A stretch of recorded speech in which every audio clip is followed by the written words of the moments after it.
que vive e reina para todo sempre. Glórias a Deus. Pregar depois desses homens é difícil, hein? Vou falar para vocês que prova. Os caras não têm pena não, filho. Abra a vossa Bíblia, primeira epístola, cujo escreveu João, capítulo de número 2. Primeira epístola, cujo escreveu João, capítulo de número, está lá no final, perto de Apocalipse. Você vai voltando um pouquinho, você vai achar a terceira, a segunda, a primeira epístola. Não é o Evangelho de João, não, é epístola.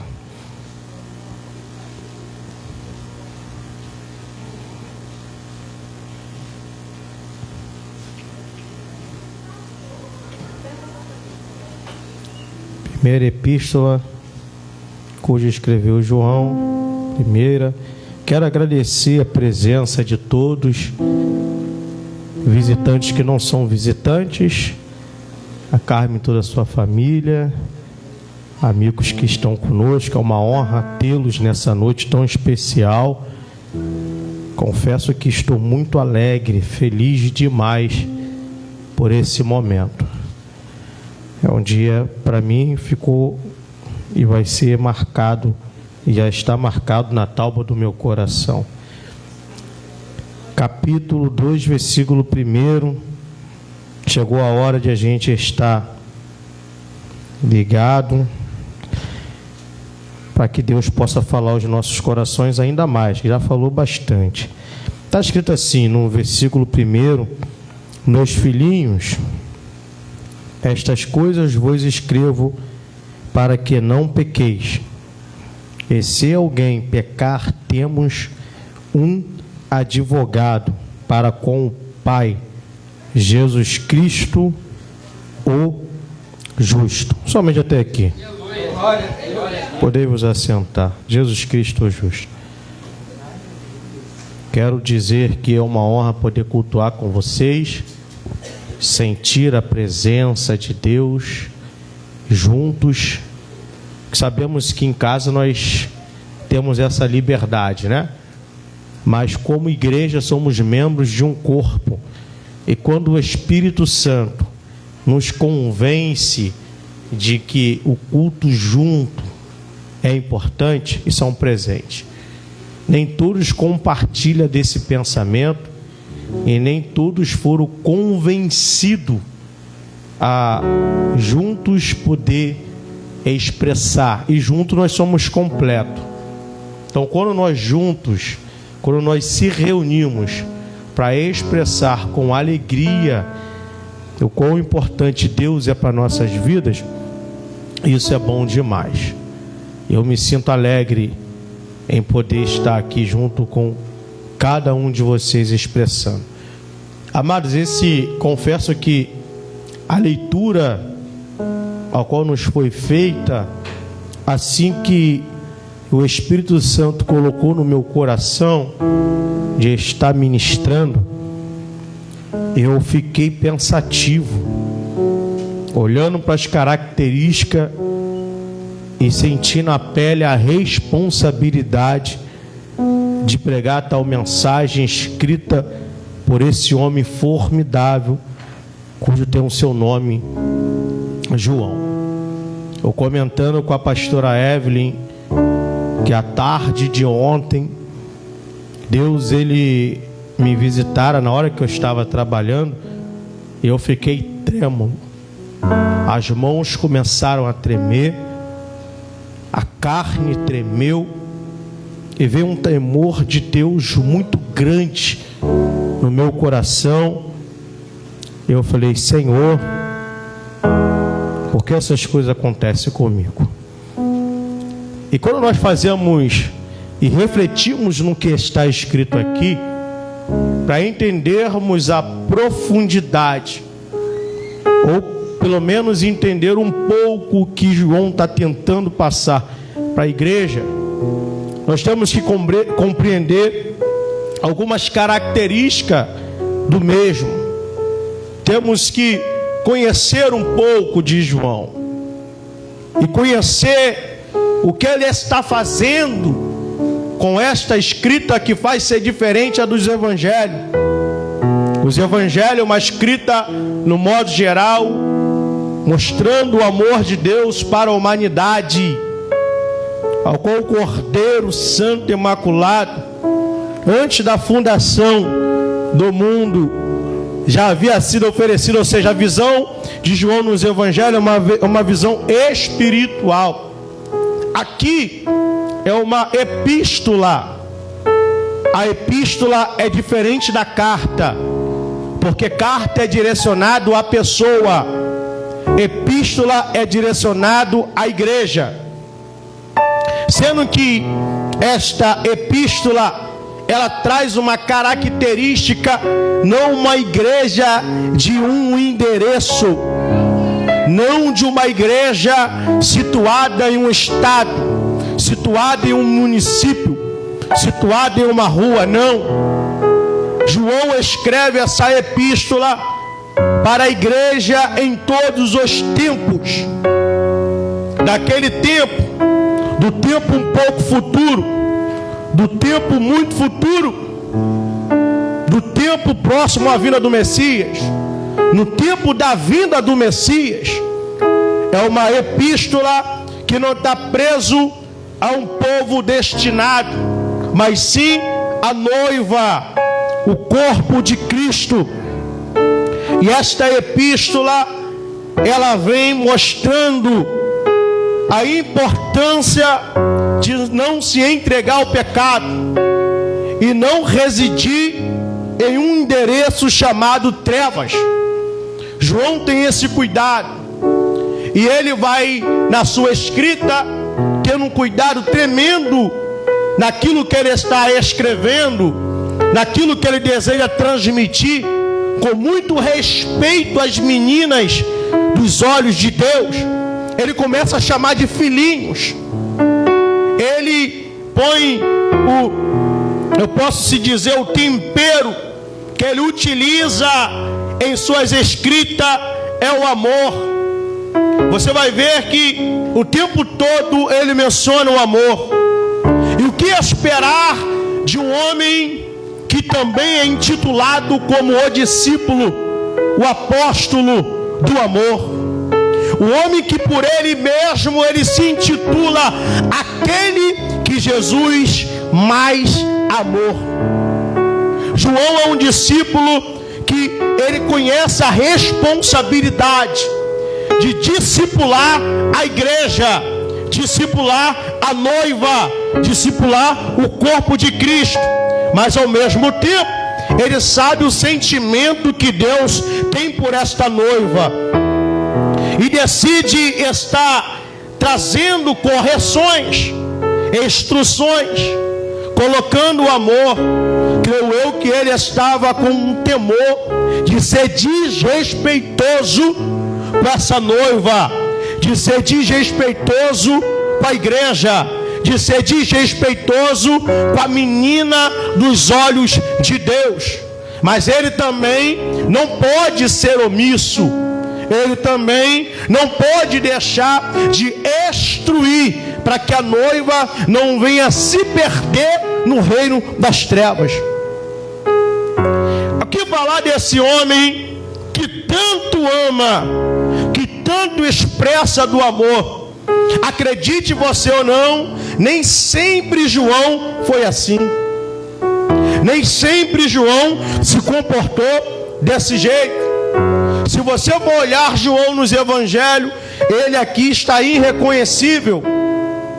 Se olharmos um pouco, eu estava olhando para as características de João, quando for alcançado por Jesus.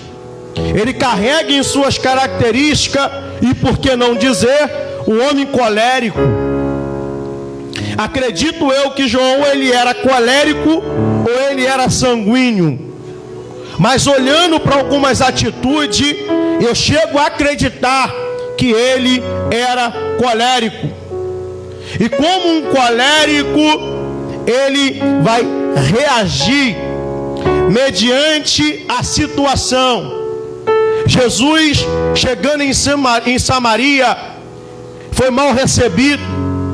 E João vai dizer para Jesus, entre aqueles que falavam: Senhor, quer que façamos como Elias, que mandamos descer fogo do céu? Acredite você ou não, pasme, ele está querendo dizer: quer que manda descer fogo do céu em cima desse pessoal, para que eles sejam, amados, mortos. Um discípulo, senta aqui, Rodrigo, senta aqui do nosso lado, mano. Um discípulo que ama, um discípulo que está feliz, outrora a contrapartida está: Senhor, quer que mandamos descer fogo do céu? É contraditório. Por que contraditório? Nós estamos falando de um tempo que João está crescendo. Amados, acredita-se que João é um dos discípulos mais novo de Jesus. Entre os discípulos, ele é o mais novo. E Jesus pegou esse menino em um ambiente de trabalho. João estava trabalhando com o seu pai. João era irmão de Tiago, chefe, trabalhava em uma empresa de pesca. Por que uma empresa? Porque ele tinha funcionários. João não era alguém à toa, desocupado, não. Ele tinha sua ocupação e era bem sucedido naquilo que ele fazia. Era um homem bem sucedido naquilo que propôs fazer. Vivendo com o seu pai, aprendeu a profissão de pescador. Creio eu que cresceu pescando. Deve ter estudado. Não foi muito bem visto pelos fariseus. Talvez não foi muito bem visto pelos saduceus. Entre outros, resolve então aprender o ofício do pai e permanecer no ofício. Esse João que nós estamos citando, escritor de 5 livros, não é o João Batista. João Batista, ele cresce em uma família sacerdotal, para ser sacerdote, treinado para ser sacerdote. João cresce numa família de pescador e é treinado para ser pescador. De João Batista se esperava alguma coisa, criaram expectativa nele, e era um homem muito bem desenvolvido na palavra, mas também foram treinados para isso. Desenvolveu bem o seu papel, trabalhou, conhecido como alguém eficaz naquilo que Deus propôs para a vida dele, mas treinado desde criança para lidar com coisas espirituais. E esse João, criado desde criança para lidar com peixe, para lidar com rede, lidar com remo e lidar com barco. Aí Jesus olha para ele, percebe, esse pescador é diferente. Amado, sabe o que é interessante em João, mesmo ele sendo colérico? É que dá-se a entender, e muitos de nós acreditamos, que ele também era discípulo de João Batista. E quando João Batista fala, lá vem o Cordeiro de Deus, a visão desse pescador é uma visão diferenciada. Ele percebe, opa, esse homem merece ser seguido.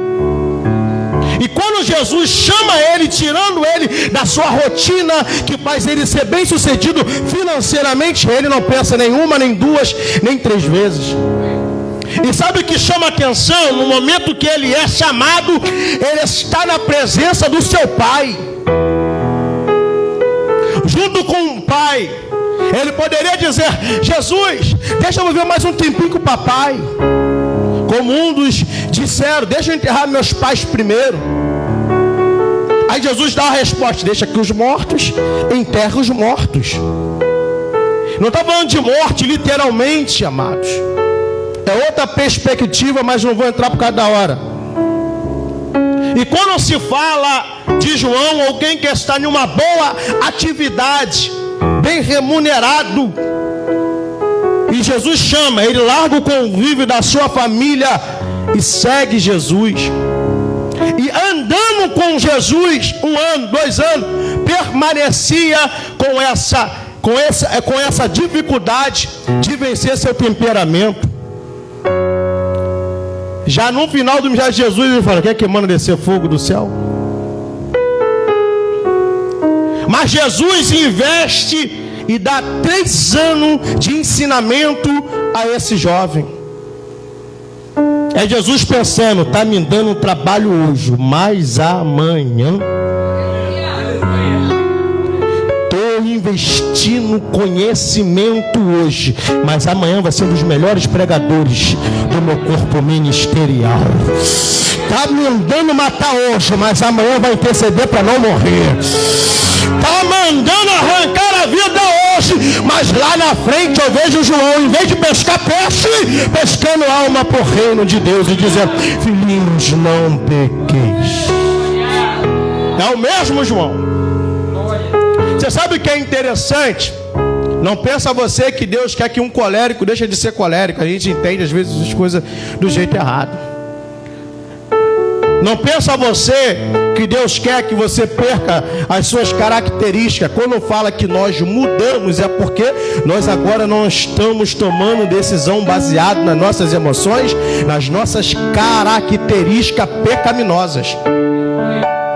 É isso que ele está falando. Ele está falando assim: colérico, deixa de ser colérico. Ele está falando: colérico, deixa de ser vingativo, deixa de ser brigão, deixa de ser turrão. Porque colérico tem suas qualidades. Ele não quer tirar o temperamento. Ele quer que o Espírito Santo entre para que ele possa controlar o temperamento. E as pessoas, eu, você, nós não viemos tomar decisões erradas e precipitadas por causa das nossas emoções. O que Jesus quer? Que o Espírito Santo entre para que a gente seja capaz de controlar o nosso temperamento. A parte ruim, sabe? Aquela parte que nos remete às trevas. Aquela parte que nos remete a filhos de... Amado, João chega a falar que é filho de Satanás, aquele que se entrega às trevas. Mas sabe o que é interessante? Que esse João, escritor, que agora ele vai ser controlado pelo Espírito Santo, pois fora batizado em Atos capítulo 2. Ele agora também vai andar com Pedro. E interessante também a ambição de João. Tanto João, tanto o seu irmão Tiago, quando ainda estava sendo controlado, estava passando pelo processo ainda de entendimento, eles pedem uma posição de luxo. Ele pede: Senhor, quando chegar no teu reino, quando chegar lá, bota a gente um de um lado, outro do outro.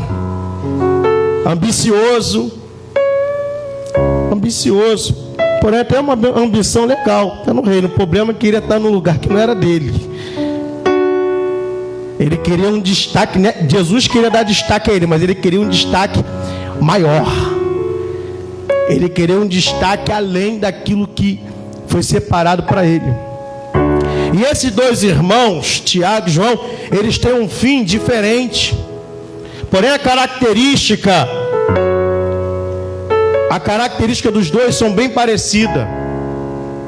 Porém Tiago, ele morre logo no início, e João é o último a morrer. Tiago é o primeiro mártir da igreja dos apóstolos, e João é o último a morrer. Tiago morre por um ataque, João morre de velhice. Estamos falando de um homem experiente que viu os processos que a igreja fora passando, e agora quando chega a escrever nessa epístola, é interessante a linguagem dele no versículo de número 2: eu caminho para o fim.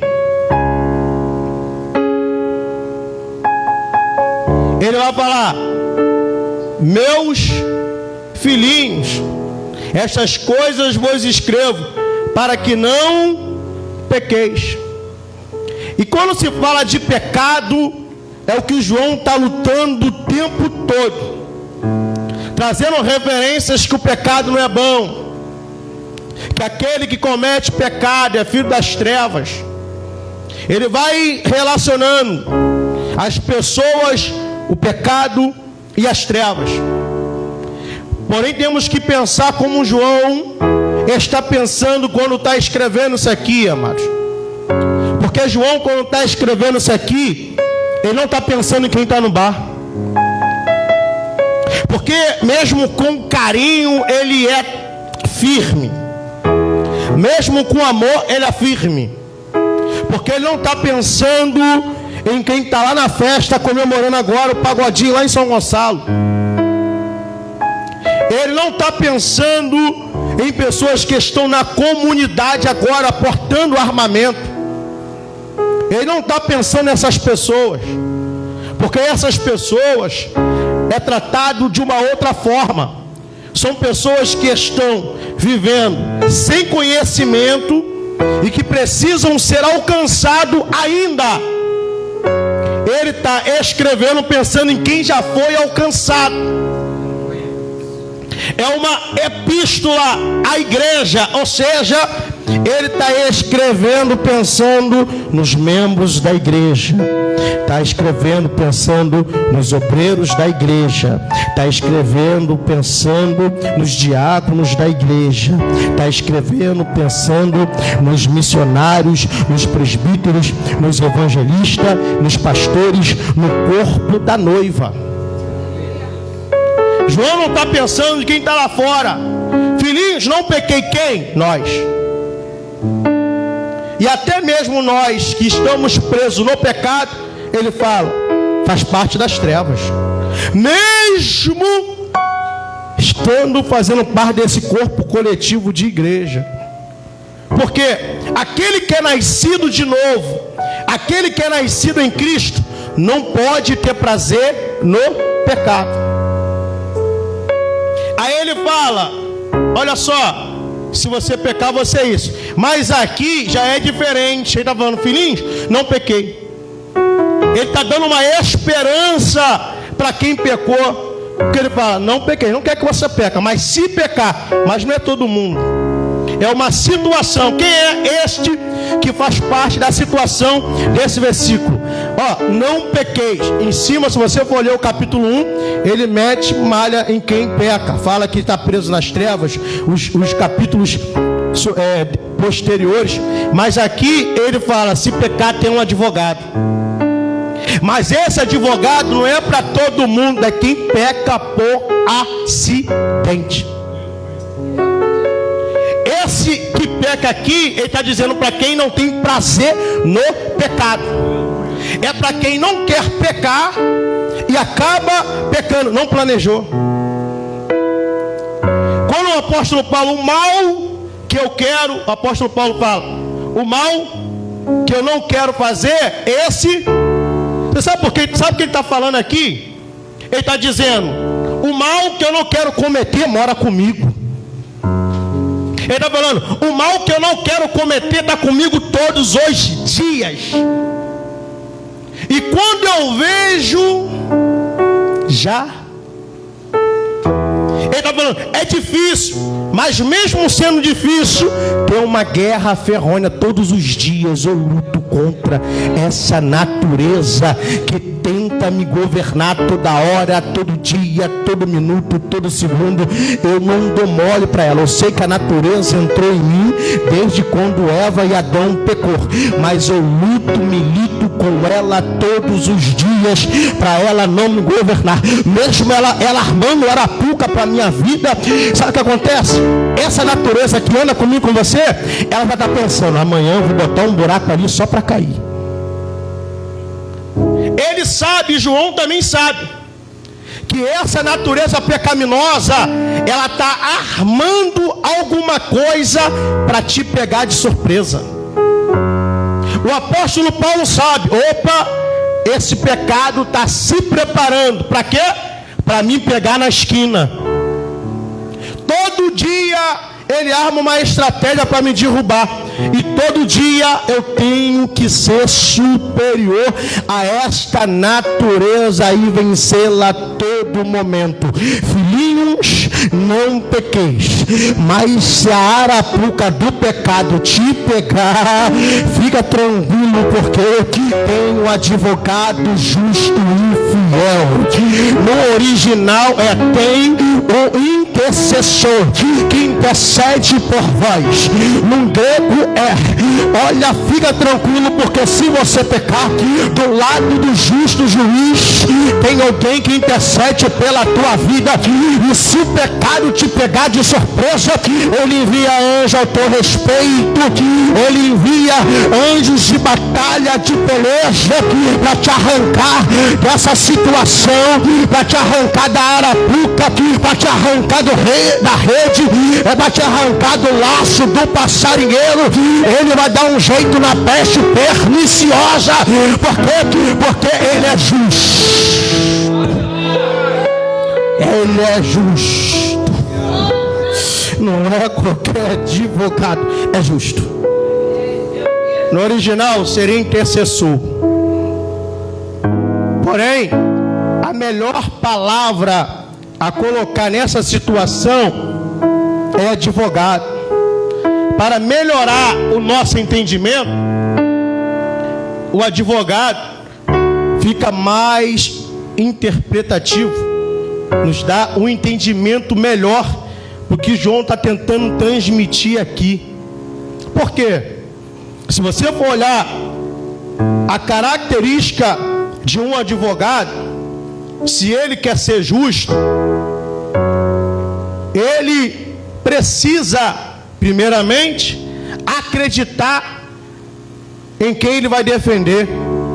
E quem ele vai defender precisa falar a verdade para ele. Não pode mentir para o advogado, porque o advogado tem que se sentir seguro na causa. E a intenção do advogado não é um advogado justo, não é fazer você não pagar a pena que você cometeu o crime. Um advogado, ele precisa fazer que você pague o crime que você cometeu, sem que entre nenhuma acusação a mais, para que todas as acusações feitas sejam originais, sejam verdadeiras, para que você não venha ficar um ano a mais preso, além daquilo que deveria. Eu estou falando de um advogado justo. Se você tirou a vida de alguém, é 30 anos, 30 anos.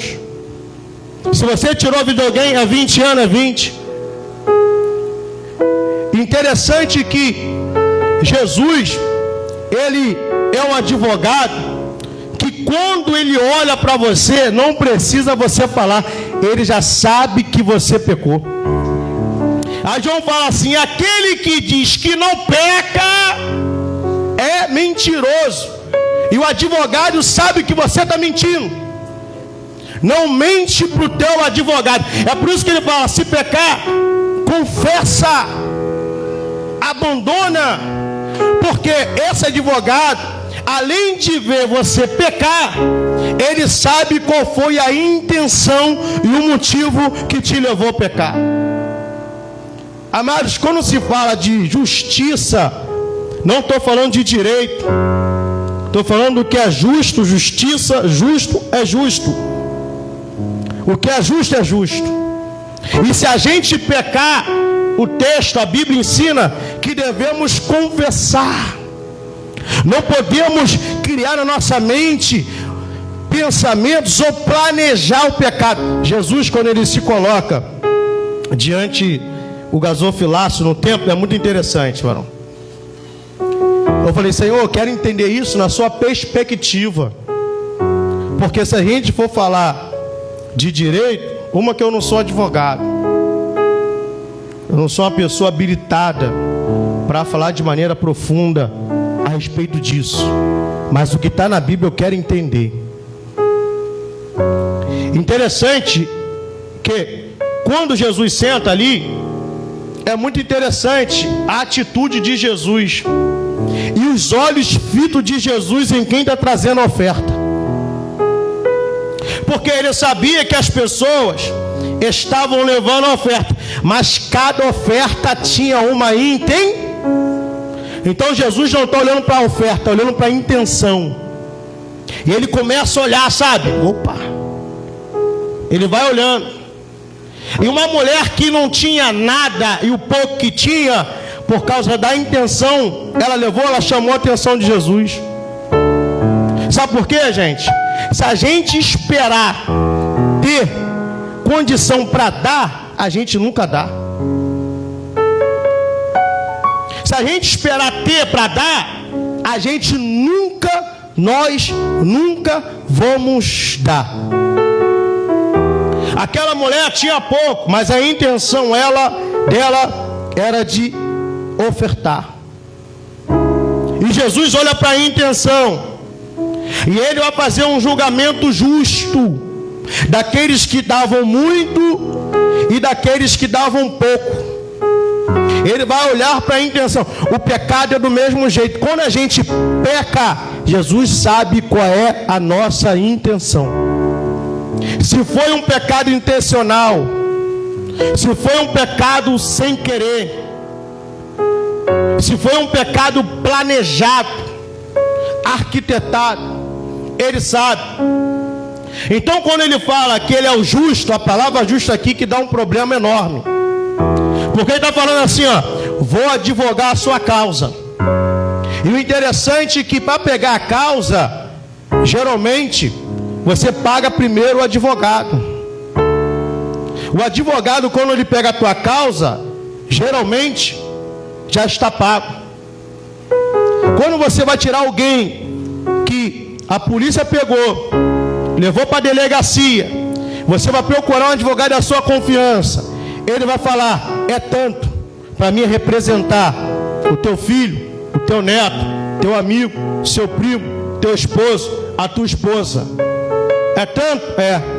E dependendo da pessoa, pelo valor que ela tem para você, você mete a mão no bolso e paga com maior tranquilidade. 10 mil, 15 mil, 20 mil, vai depender do advogado. E vai depender do crime. O advogado, ele espera, você pagou, ele vai. Então quando ele vai já com o salário pago. Já está pago. Chega diante a pessoa, ele vai representar a pessoa, já pago. Agora ele vai ver ali o que precisa e o que dá para ser feito. Jesus é um advogado interessante. Porque quando ele vai te representar, o salário pelo teu pecado já foi. Mas quem paga não é teu pai, quem paga não é tua mãe, quem paga não é teu irmão. Quando ele fala assim, João, segue-me, João está do lado do pai, ele fala, pai, tem que ir, porque aquele cara é o cara que paga, aquele cara é o cara que pagou todas, aquele cara pagou todas as minhas dívidas, mesmo não tendo ido para a cruz. É ele que é o Cordeiro de Deus, ele pagou a minha causa. Eu amo o Senhor, mas o máximo que o Senhor pode fazer é me fazer pescador e entrar no mar da Galileia. Aquele homem me faz entrar no céu, porque ele pagou a minha causa. É o cara que vai advogar por mim e ainda vai pagar. Isso é interessante demais. Ele paga. Mas o problema aqui, amados, porque nós temos que respeitar, eu sempre falo, o limite da Bíblia. Eu não posso dizer que ele vai pagar pela sua causa, embora ele já pagou, e ele vai te soltar. Ele não vai te soltar, ele vai ser justo. Esse que é o problema. Essa palavra justa aqui que arrebenta a gente. Porque é para a igreja, está falando que ele vai ser justo. Pastor, então se ele pagar a minha causa, e se ele for me defender, e quando olhar para dentro de mim, não for culposo, for doloso, o que acontece?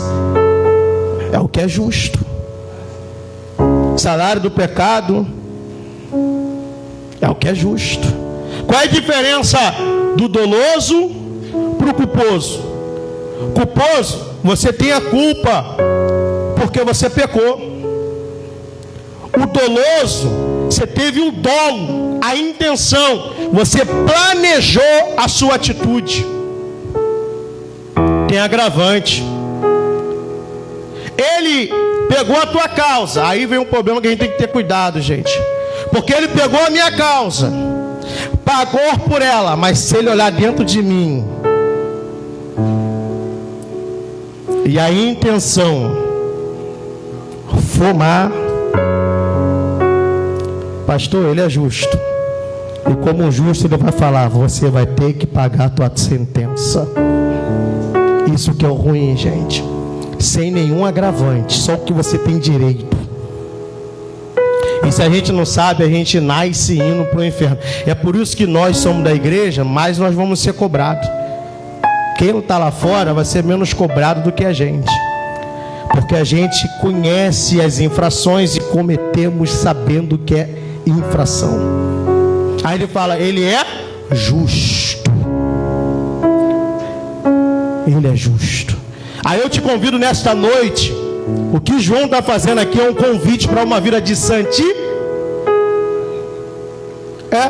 É isso aí, vocês responderam. Essa carta ela se resume nisso.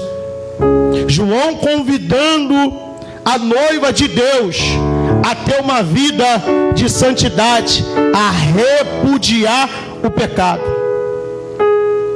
Porque tem um advogado que pagou pela a sua sentença, porém ele é justo. E como justo você, a sentença que você vai ter é a sentença que você merece. Vai levar do inferno, amados. Nós temos que entender isso. Não podemos negociar com o pecado. Não podemos, sabe, já está hoje, amanhã eu vou fazer isso, vou pecar assim, vou pecar assim, vou pecar assim. Porque ele vai te dar a sentença que é justa. Não podemos estar hoje pensando: amanhã eu vou pecar desse jeito, ninguém vai descobrir, ninguém vai saber. Não pode, porque o nosso advogado é um advogado. Eu estava conversando com um amigo meu, questão de direito. Ele falou, não foi eu que falei, eu não sei. Ele falou para mim assim: Felipe, geralmente a pessoa quando está mentindo, a gente descobre. Que a gente começa a falar, perguntar. A gente quer saber se a pessoa vai conseguir convencer o júri. Então, se não conseguir me convencer, não vai convencer o júri. Então, geralmente a gente já sabe se está mentindo ou não. Não sei se é para todos, mas ele falou isso para mim. Aí eu fiquei pensando, eu falei assim: rapaz, se ele, que não conhece a intenção do coração do homem, a mim não está dizendo que consegue descobrir, e dependendo da causa, prefere nem pegar. Imagine Jesus, que conhece a intenção do nosso coração, que sabe o porquê nós pecamos. Agora eu quero dizer para você que peca por acidente, fica tranquilo. Eu lembro uma vez que eu discuti não foi uma discussão simples com o Evelyn. A discussão simples, não foi aquela briga não, tá, gente? Vai depois falar que eu sou opressor de mulher. Pelo amor de Deus. Foi um negócio simples assim, um desentendimento básico. Cheguei no culto, tirei a gravata, sentei. Aí o pastor pegou assim, mexeu no meu colarinho. O que foi, meu filho? Eu falei assim: não estou legal não. Aí ele: vem cá fora. Cheguei lá e me perguntou. Eu falei: aconteceu isso. Ele falou assim: coloca a gravata. Coloca. Eu falei: pastor, mas o que aconteceu? E foi nada, foi minha consciência mesmo. Porque foi uma coisa boba. Não sei o que lá, não. Mas a minha consciência, a acusação, sabe? Como se o sacrifício de Jesus não fosse o suficiente. Aí ele: pega a tua gravata, vai para o posto e vai prestar teu culto na posição que Deus te colocou, porque tem um advogado. Tem um advogado. Eu tenho que respeitar o limite. O limite é: se tu peca porque gosta, porque ama, porque tem prazer no pecado, o advogado vai dar a sentença, o juiz vai dar a sentença, e esse advogado vai assim: olha só, está muito bom, o resto da vida no inferno. Por quê? Porque ele é justo. Mas se você peca por acidente, para de se acusar, porque tens um advogado. Tem muito pregador bom que vai para o inferno porque é justo. Tem muito cantor bom que vai para o inferno porque é justo. Tem muito, você vai pegar para você também, filho. Tem muito tecladista bom, vai para o inferno porque é justo ir para o inferno. Tem muitas pessoas dentro, fora, em tudo qualquer lugar, vai para o inferno porque é justo ir para o inferno. Mas se tu não tem intenção ruim com a noiva, se a tua intenção é adorar, exaltar o nome do Senhor, pastor, estão falando que eu pequei, fica tranquilo, porque tem um advogado justo e fiel, e ele é o melhor para ele é o melhor. É um convite para a santidade. Esta carta de João: filhinhos, não pequeis, porém se pecares. Eu quero te perguntar nesta noite, sei que você pecou, mas como está a tua condição diante de Deus? Se o advogado pegar a tua causa agora, o que seria justo? O que seria justo? Qual a sentença, se você fosse um juiz da sua própria causa, gente? Se você fosse advogar você mesmo, vamos supor que você é o juiz e tem um advogado de defesa. Você é o advogado de defesa, você também é o acusado e também você é o promotor.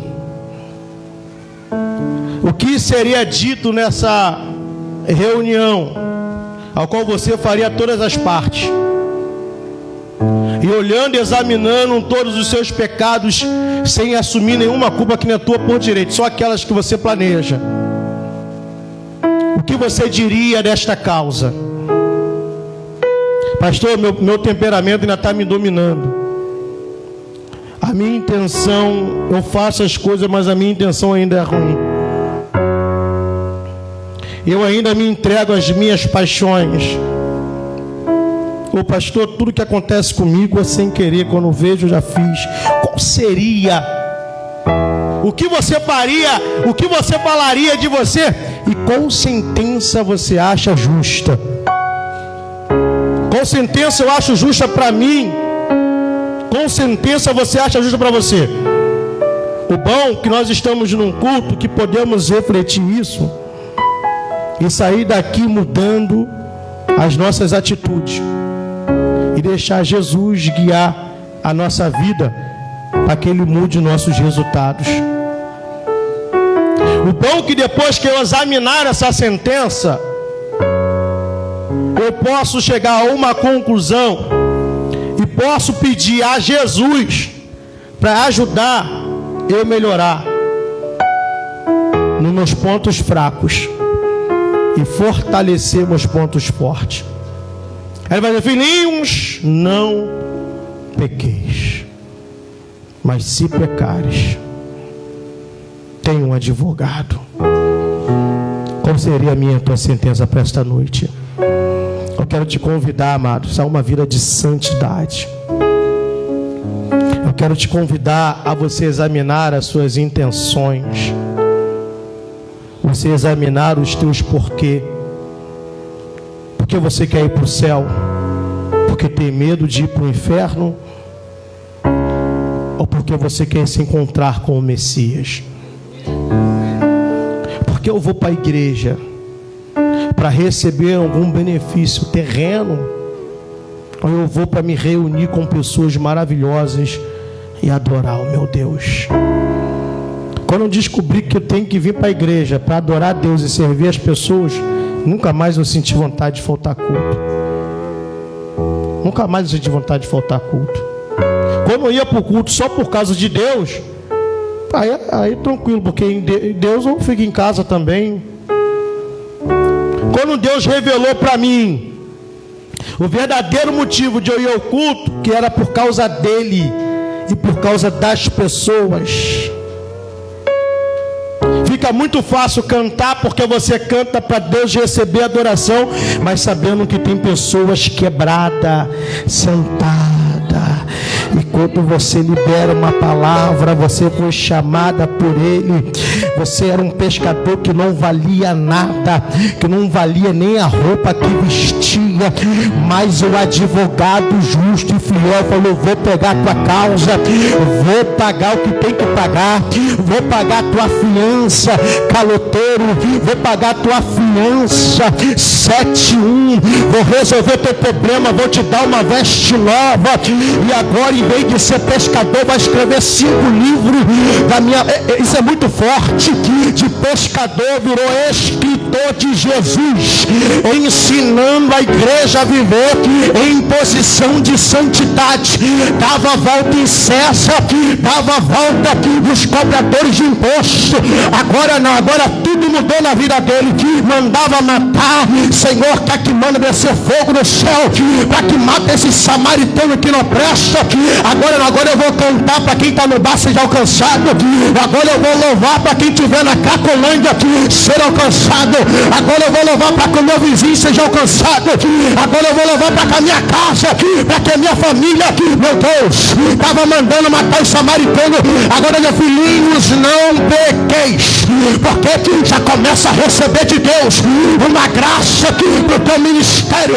Já começa a receber. Receba o perdão que você precisa nesta noite. Receba o perdão que você precisa, porque o advogado justo é fiel, está na casa. Meu Deus, pode dizer causa ganha.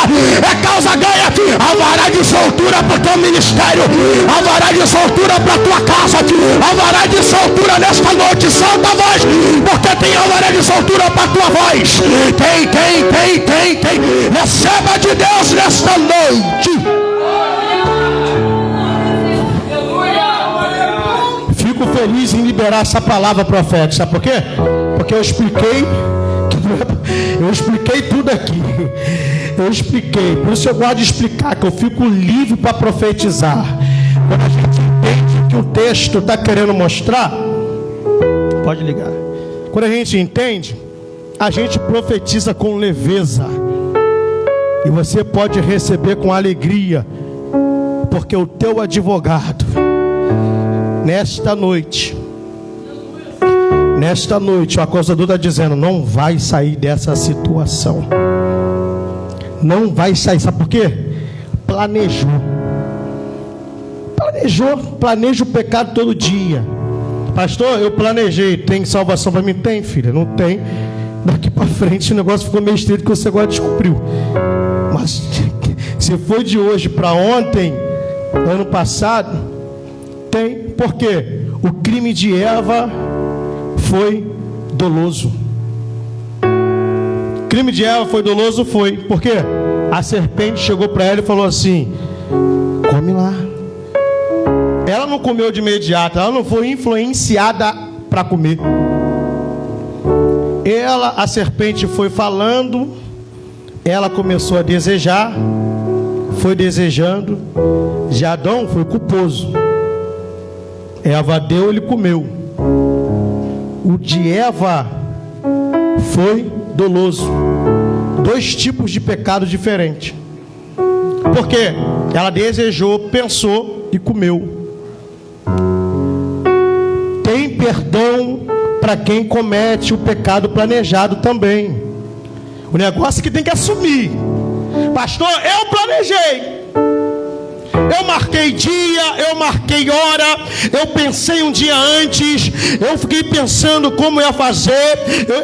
É só assumir, porque não tem crime que o sangue de Jesus não tem poder para perdoar. Só para esperar contra o Espírito Santo que o negócio dá ruim. Fora esse, todos os pecados têm perdão. E nessa noite eu convido a igreja para uma vida de santidade. Seja culposo, seja doloso, eu profetizo o perdão de Jesus para a tua vida. Eu profetizo nesta noite que o alvará de soltura lá da cruz do Calvário, lá que foi paga lá atrás, nesta noite está sendo liberado. Na tua finança, Jesus vai liberar coisas na tua finança, na tua vida sentimental, na tua vida espiritual. Eu profetizo sobre todas as áreas da sua vida nesta noite. Nesta noite eu quero profetizar que Jesus está liberando alvará de soltura para a tua vida, para a tua casa. Solta a adoração, solta a tua voz. Lembra da mulher curvada que foi dita aqui hoje? E se vender-se coloca de pé, em troca da noite de perdão. Confessa seus pecados diante de Deus nessa hora e sai daqui sem culpa hoje. Pois o amor não se compra e nem se merece. O amor se ganha, de graça o recebe. Eu quero conhecer Jesus. Deixa ele soltar nessa noite.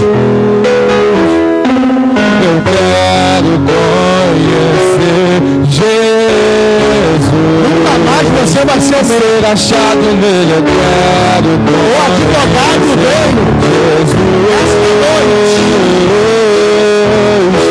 Eu quero conhecer Jesus. O meu amado é o mais belo entre milhares e milhares. O meu amado é o mais belo entre milhares e milhares. E hoje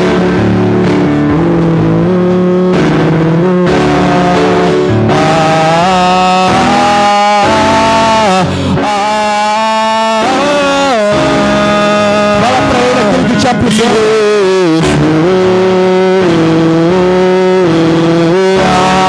Fala pra ele aquele que te aprisiona.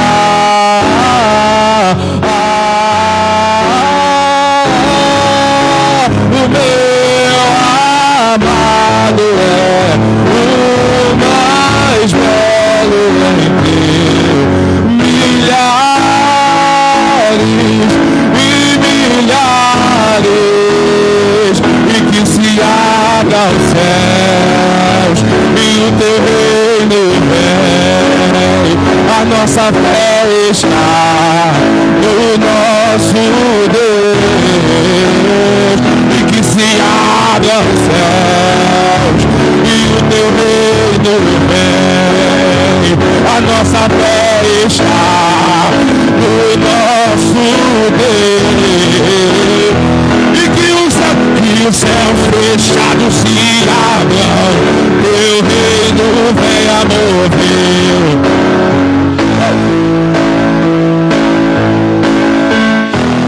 Grande Deus, que os céus fechados se abram, teu reino venha mover. A nossa fé e esperança estão em Deus. Grande Deus.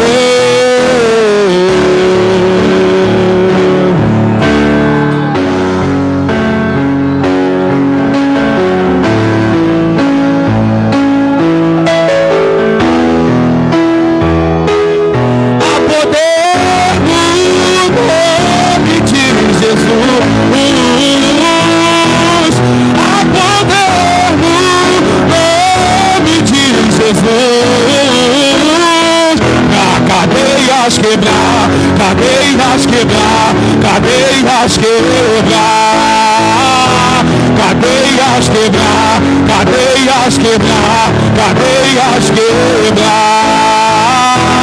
A poder do nome de Jesus, a poder do nome de Jesus. cadeias quebrar, cadeias quebrar, cadeias quebrar, cadeias quebrar, cadeias quebrar, cadeias quebrar. Isso aqui é profético. Ouço cadeias quebrando. Só para quem recebe. Ouço cadeias quebrando. Ouço cadeias quebrando, quebrando, quebrando, quebrando. Ouço cadeias quebrando, quebrando, quebrando. A poder. Vai, profetiza. A poder no nome de Jesus. Pra cadeias quebrar, cadeias quebrar, cadeias quebrar, cadeias quebrar, cadeias quebrar, cadeias quebrar. A poder no nome de Jesus. A poder no nome de Jesus. Vai, profetiza. Pra cadeias. Cadeias quebrar, cadeias quebrar, cadeias quebrar, cadeias quebrar, cadeias quebrar. Vou profetizar de novo.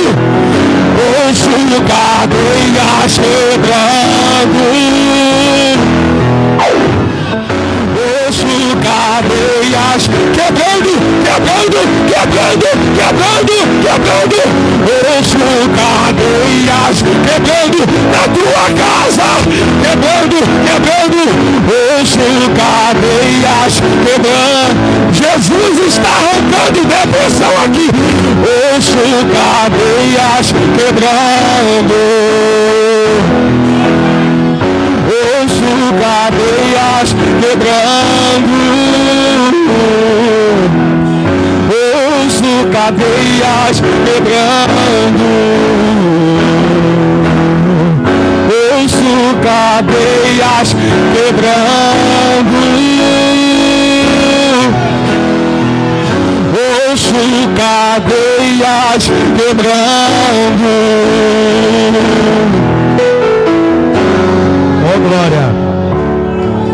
Entrega a sua causa na mão de Jesus. Ele é o melhor para advogar as suas causas. Podemos assentar. Oh, glória. Entrega a sua causa na mão do melhor advogado. E esse você não paga, a família não paga, a igreja não paga. Ele mesmo paga pela sua sentença. Esse você não mete a mão no bolso. Esse você não precisa fazer pix. Esse não precisa de conta corrente. É tudo pelo sangue dele mesmo. Tá pago, teteles. Oh, glória. Oh, glória. Oh, glória. Sinto uma graça poderosa aqui. Oh, glória. Oh, glória. O desejo para nós uma vida de santidade. Oh, glória. Porque nosso advogado, ele é justo e fiel. O nosso advogado. Quando a gente paga uma causa e ganha, a gente fica feliz. Imagina pela causa que o próprio advogado pagou. Meu Deus. Aleluia. Oh, glória. Deus é bom. Aleluia. Aleluia. Não sai daqui enquanto a todas as suas acusações. Não sai daqui enquanto todas as suas acusações seja resolvida nessa noite. Se tiver alguma causa que te culpa, que te prende, que te aprisiona, se for uma curvatura na sua coluna, se for um fluxo de sangue, não interessa qual é a tua causa. Eu só quero dizer para você que o advogado está aqui. Na taverna de Adulão tinha um monte de criminoso, um monte de bandido, um monte de pessoa que não valia nada, até o advogado chegar. Quando o advogado chegou, falou: Davi, leva todo mundo, até o soldado agora, não deve nada mais a ninguém. Estava na caverna de Adulão, foragido e escondido, procurado. Quando o advogado chegou, amados, acabou a acusação. Acabou, varão. Acabou. Sai daqui hoje sem culpa. Sai daqui sem culpa. O sangue de Jesus tem poder para pagar a sua sentença. Se for algo que você não consiga fazer sozinho, procura a pastora Hebe, tem a missionária Priscila, os evangelistas aqui. A gente conversa com você rapidinho, só para você tirar o peso, e vamos orar, e você vai embora feliz. Mas sai daqui hoje com os seus problemas resolvidos, porque Jesus está te chamando para uma vida de santidade. Amém? Eu também. Está me chamando para uma vida de santidade também. Vamos apresentar nossos visitantes, Emi? Em nome de Jesus. São visitantes que não é visitante, né? Já moram no nosso coração. Pessoas que fazem parte da nossa vida. Mas nós vamos estar apresentando.